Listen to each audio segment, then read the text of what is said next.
Now listen to the talk and answer the questions 1 to 6. Good morning.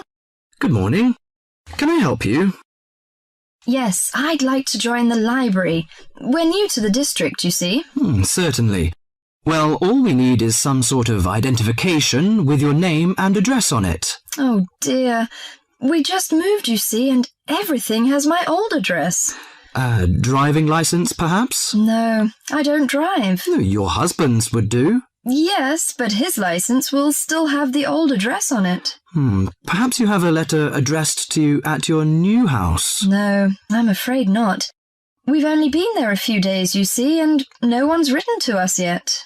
What about your bank book? That's just the same. Oh dear, and I did want to get some books out this weekend. We're going on holiday to relax after the move, you see, and I wanted to take something with me to read. Well, I'm sorry, but we can't possibly issue tickets without some form of identification. What about your passport? What? Oh, yes, how silly of me. I've just got a new one, and it does have our new address. I've just been to book our air ticket, so I have it on me. Well, that's all right. Your ticket will be ready soon. OK, how many books am I allowed to take out? You can take 4 books out at a time, and you can also get 2 tickets to take out 3 magazines or periodicals. Newspapers, I'm afraid, can't be taken out. Oh, that's fine. Do you have a record library? Some libraries do, I know. Yes, we do. You have to pay a deposit of $5 in case you damage them, but that entitles you to take out 2 records at a time. That's good. Could you show me where your history and biography sections are, please? Yes, just over there to your right. If there's any particular book you want, you can look it up in the catalogue, which you'll find just around the corner. You can also find a touchscreen information service on level 2. Thank you. Oh, and how long am I allowed to keep the books for? Well, the normal loan period is 3 weeks, with 2 weeks extension. Oh dear. We're going away for 4 weeks. Can I renew them now? I'm afraid not. You must do that at the end of 3 weeks. I see. Thank you very much.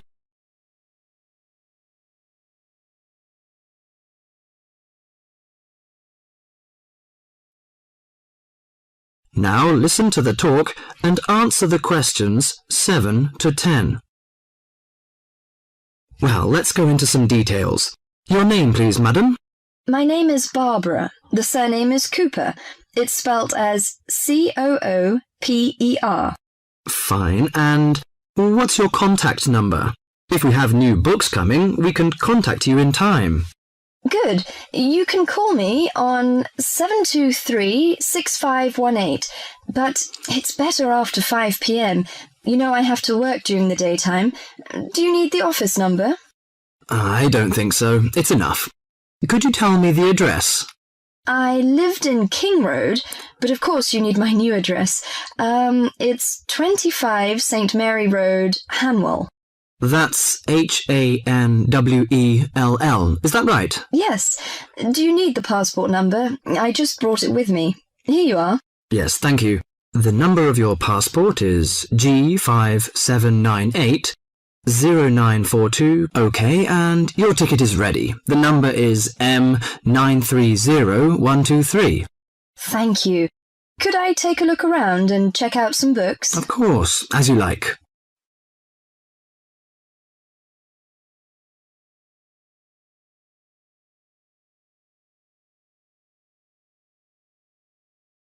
Now, listen carefully and answer questions 11 to 15. Starting at the beginning, you can see the on-off switch just beneath the 2 lights. Having turned the machine on, these lights now become very important. When the light on the left has gone out, you can begin making coffee, as it means the water is now hot enough. Next to that is the water level light. If this is illuminated, it means the machine does not have enough water. It is essential that you turn the machine off and add more water the moment this light comes on. Otherwise you could damage the heating element.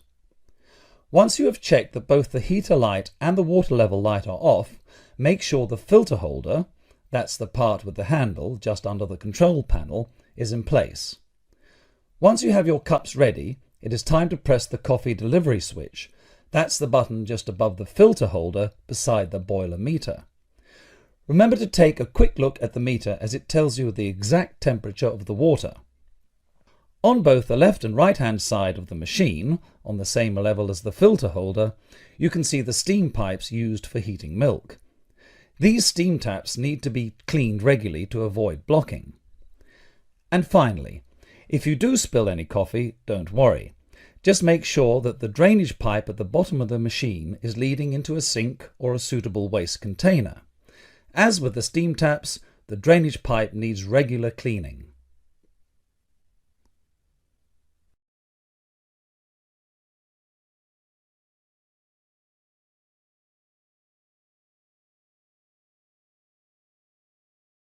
Now listen and answer questions 16 to 20. First and most importantly, I'll tell you where you should go from tomorrow for your lectures and classes. The Health Sciences building is on the west side of the campus, opposite the library, beside the History department. As you are probably aware, there are 6 modules to the course, which will take a year to complete. That's 2 modules each term. In the first module of this term, you will be looking at current laws with regard to health and safety in the workplace. Don't forget that as you progress through the course, you should be building your thesis. This will need to be completed by the end of the year. Coursework will also be credited to your final grade, but the most important part of the course is the thesis. Now, the final thing I want to tell you, and again you should know this, is that there will be a number of guest speakers throughout your course. They will come from a number of different medical backgrounds, but they will all be giving you their views on the relevance of health sciences in their occupations.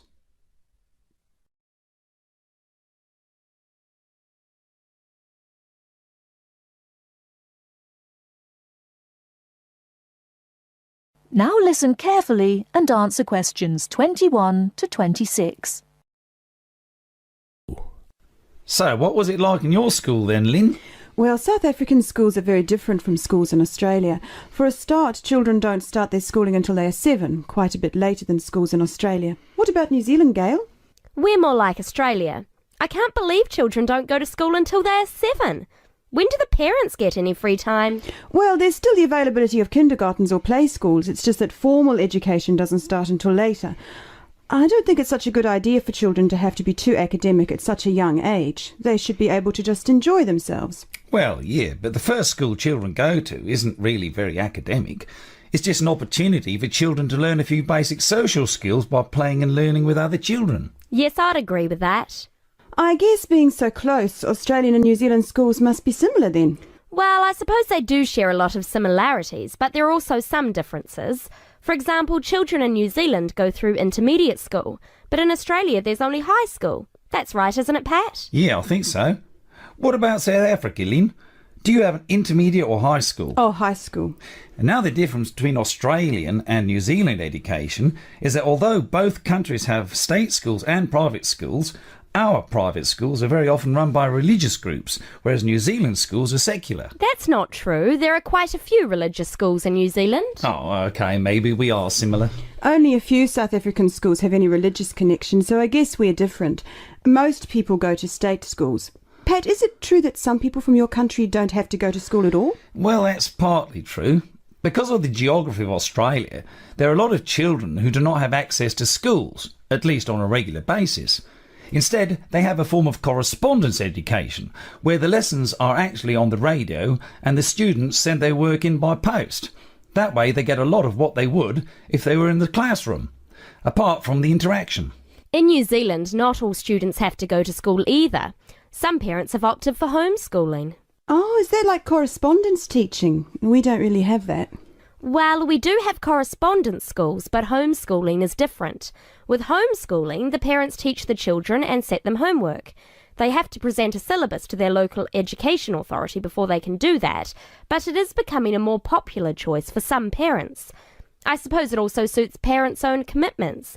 I mean, they don't have to worry about collecting their children from school, and they can always teach over the weekend or in the evening if they want to. Is the school day normally quite long then? Not in New Zealand, but I think it can be in Australia. Yeah, that's right.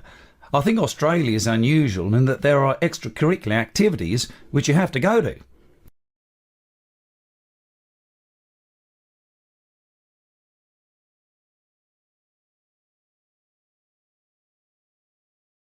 Now listen and answer questions 27 to 30. These are normally sport activities, but there are a few other options. We have activities after school for any student that is interested, but they aren't compulsory. What about in New Zealand, Gail? I had to do some sport every week. I didn't really like it, but it was part of the school day, so I guess that's not so bad. Anyway, I spent 2 years at boarding school, so things were a little different. Boarding school? What was that like? Well, the thing I remember most about it was the strict dress code. There were restrictions on everything. You had to wear a school uniform almost all of the time, and it had to be cleaned and ironed. The length of your skirt had to be no less than 1 inch above your knees when kneeling down. Sometimes we used to go out on school trips or just at weekends with a few friends, but whenever we were outside the school we had to wear a hat. There was one teacher who always used to give me extra homework because my socks weren't pulled up, and that was in the school late in the evening. I suppose it wasn't that bad, but at the time it felt like a prison. I kept getting into trouble for something. Most of the time I forgot something, normally my school badge. We had to wear that all the time, in the school and out, because it had our house colours on it. Wow, that doesn't sound like much fun. No, but it was a good education, I suppose.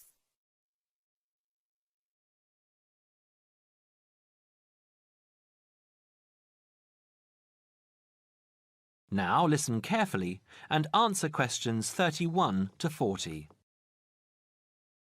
In the past few years, a new condition has been identified and given a name: SAD, short for Seasonal Affective Disorder. This is now recognized as a distinct kind of clinical depression, where people become depressed at the onset of winter, accompanied by a craving for sweet things, causing weight gain. Each spring and summer would then bring on almost maniacal highs and feelings of boundless energy and happiness. Experiments to combat this depression showed that increased exposure to bright light in humans could suppress their production of a darkness-related hormone called melatonin. The light needed to induce this change was about 2,000 lux, or about 4 times brighter than ordinary household lighting. It was then calculated that if bright light could suppress melatonin secretion, then it might have other effects on the brain, including the reversal of symptoms of depression. While melatonin's precise role in SAD has not been pinned down, the theory led to effective treatment. Not surprisingly, SAD affects more people where winter nights are longer and days shorter. In the UK, an estimated 500,000 adults develop full-blown SAD in winter, and twice this number suffer the milder condition called subsyndromal SAD. About 80% of sufferers improve when given light therapy, and improvement usually comes within 2 to 4 days. Scientists are still unsure why winter depression happens, but more than a decade of research has turned up some surprising findings. Nearly 80% of SAD victims are women. Researchers are uncertain why this is so. SAD can affect people at any age, but typically it begins around the age of 20 and becomes less common between 40 and 50. SAD is comparatively rare in children and adolescents, but so far researchers have been unable to come up with a logical reason for this. As many as half of SAD sufferers have at least one family member with depressive illness, suggesting that the depression has a genetic component. Some patients experience shifts in their body clocks when they're depressed in winter. They are morning people at one time of the year and become evening people at another. What is the underlying difference between SAD sufferers and others? A clue can be found in carbohydrate craving, a common symptom. People often become obsessed with chocolate, for example. Carbohydrates alter brain chemistry by increasing the level of a soothing chemical called serotonin, a neurotransmitter that carries signals between brain cells. SAD sufferers crave carbohydrates because they may need serotonin to lift their mood. This craving can be intense, in fact, an addiction. It may be that the serotonin system of the brain has problems regulating itself during the winter. Some SAD sufferers respond well to the drug Prozac, thought to influence the brain's serotonin-using system. Other brain chemicals and hormones probably play a role in winter depression. Another neurotransmitter, dopamine, for example, may be inadequate in certain cases. Researchers hope to uncover clues to SAD's secret by probing similarities between SAD and hibernation. Though no valid link between the two has been established, some SAD patients say they feel like hibernating animals. SAD sufferers tend to put on fat in autumn and early winter, roughly the time when such hibernators as bears and squirrels do.